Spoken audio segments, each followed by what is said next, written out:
Hey folks, this is Arcaden with part 3 of this beginner's guide on how to launch a couple rockets and reach your first planet in Factorio Space Age. In this series, we're walking through the major milestones that you need to hit to get to that point. So far, we've gotten automated smelting up and running and set up a full defensive perimeter, and though I'm sure you're ready to start building your factory in earnest now, at this point, chances are your beginning ore patches are starting to run out. If you're playing on the default setup, there's not much to them. Before we break ground on any major production, we're going to need to pull in all of the raw resources we need to get to our first planet, and that's the next milestone. To get there, we're going to have to expand our smelting lines, increase the power supply, reserve space for or build an unloading area, and then we build and connect your outposts. We're going to talk about these steps in a particular order, but the reality is you could do a little bit of one, then switch to another, and that's usually how I do it. The whole process does take a good amount of time if you do it in one swoop, so while this is happening, queue up a bunch of science. You should be able to make it through all green and red science technologies by the time this is done. There will be a point in the middle where to progress you have to mine some oil to unlock further green and red technologies. I just find a patch, set up a little build like this to unlock the technology, then go back to building my outposts and researching. Now, onto the business at hand. Because we're still mostly on yellow belts, we are capped at a throughput of 15 items per second.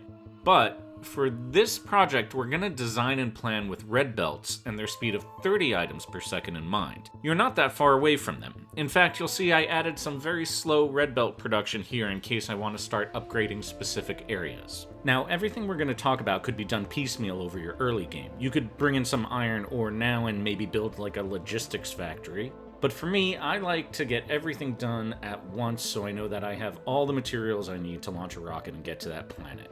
What that means is I want to make sure my smelting area has one full red belt of stone, that's 30 stone per second, and that means I need to place roughly 60 miners.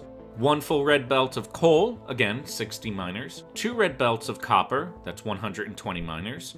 Three red belts of iron, 180 miners. One of those iron belts will be focused on steel production, the other two will be for iron plates. We will also need to connect an oil patch, but I'm going to push that discussion to the next video when we discuss oil products. The resource patches that are farther away are usually bigger in size and depth. They hold more resources and you could fit more miners on them. I often find that the iron and copper patches can usually produce 2 red belts of resources. So looking at this map, we're going to create outposts on these resource patches and pull them into our smelting area.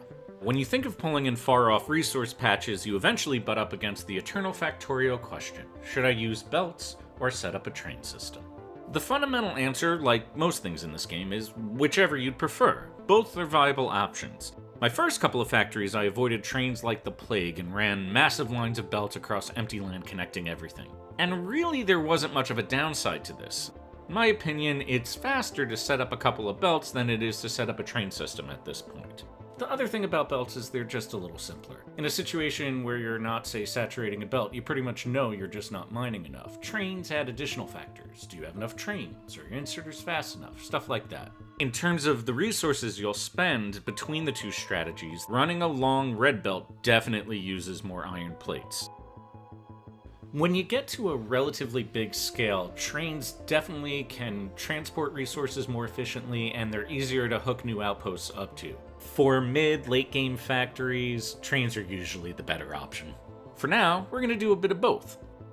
So, to prepare for all of these new resources coming in, I'm going to set aside a decent amount of space behind the smelters so that I could route and manage belts and set up multiple train stations. Again, there's that main rule of thumb for Factorio: always take more space than you think you're going to need. Then I get to work setting up my train unloading stations. We're not going to talk much about train networks here because that's a deep topic, but there are tons of great guides and blueprints out there and I'm happy to answer any questions in the comments. That said, a few tips. If you're just starting out and signaling is confusing you, yep, that's what happens. It takes a second to wrap your head around it. Don't worry, stick to it, it'll click eventually.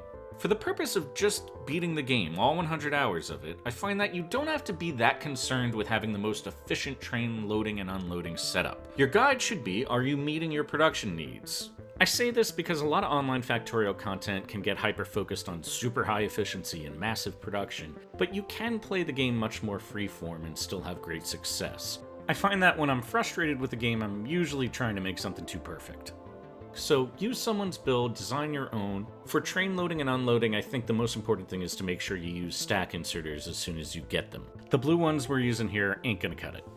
Also, I put the actual train stations behind a defensive line, as they have crates with large amount of resources, but otherwise don't worry about it.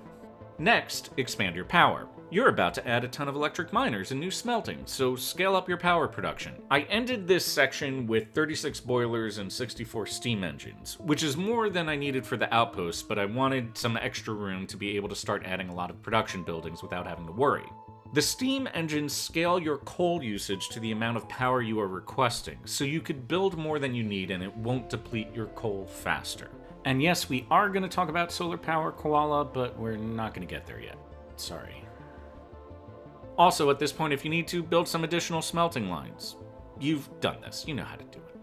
Now, start building and connecting your outposts. Get to your resource patch and plop down your electric miners and hook it up to power. Since these outposts are likely not within protected boundaries, you'll also want to set up some walls, turrets, a looping belt feeding ammo, the same defense that we did for the base. Replenishing the ammo either manually for now, or you could potentially use trains to deliver them. At this point though, I say just drop a bunch into a chest. Just keep an eye on how much pollution your outposts generate and adjust your strategy accordingly. Drop down a radar so you can keep an eye on this remotely, connect it, which in the case of this stone patch we're doing via belt, and there you go, that's an outpost. Now just keep on doing that till it's done.